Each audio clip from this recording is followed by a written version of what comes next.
Now we're going to do squats. Yay! Everybody loves squats. All right.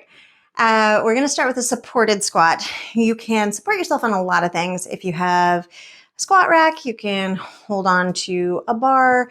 You can use your kitchen sink. You can use pretty much anything that is somewhere around your torso height. If you have a TRX, you can hold yourself on the TRX and support yourself that way. Pretty much anything that you can hang off of with straight arms. So what we're going to do is we're going to grab onto the thing that we're holding on to. We're going to start with our feet a little bit wider than our hips and your toes wherever they feel neutral. You don't need to have your feet pointed straight ahead. Most of our hips open up a little bit. Go ahead and let your feet sit where they're going to be comfortable. I want you to engage your glutes. This might not be a strong tail tuck, but engage your glutes and then sit back like you were sitting in a chair, squeeze your glutes, press your hips forward. This might feel a little bit weird at first, but what we're trying to do is take some of the movement that we usually do through our knees and our quads and put it into our glutes so we start developing a more balanced squat. So it's going to be squeeze your glutes, hips back, hips forward, hips back, hips forward. So if we did this without the support, it would probably feel like we were going to fall down right now. That's kind of the sense that you're looking for. And then more work here than here. If you're using a mirror, things that you want to look out for are you don't want to see your knees shift forward before you stand up. You don't want to see your knees go forward as you go down. We're really just trying to move hips forward, hips back. Kind of like we did for the deadlifts, shins parallel with the ground for now.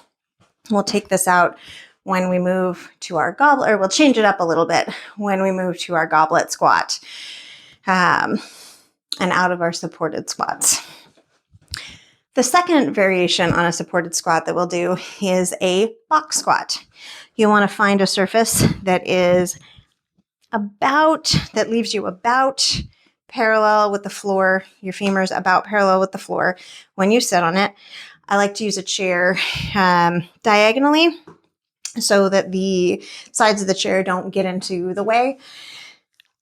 I'm going to have one foot on each side. Again, I'm going to start with my shins perpendicular to the ground and my feet opened up a little bit just outside of hip width. So if I'm sitting here, I'm going to tuck my tail. It's probably going to feel like you can't stand up. That's kind of what we're looking for, right? That sense that like, I don't know how I'm going to do this. And then I want you to squeeze your glutes and stand up.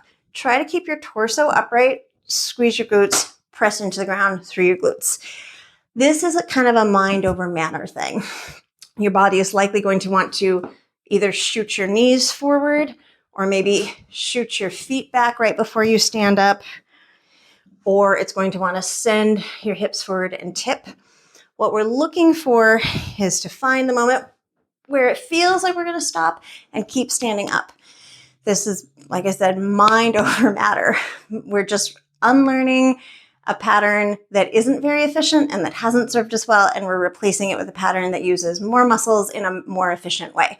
So bear with me. It's going to feel pretty weird for a lot of people.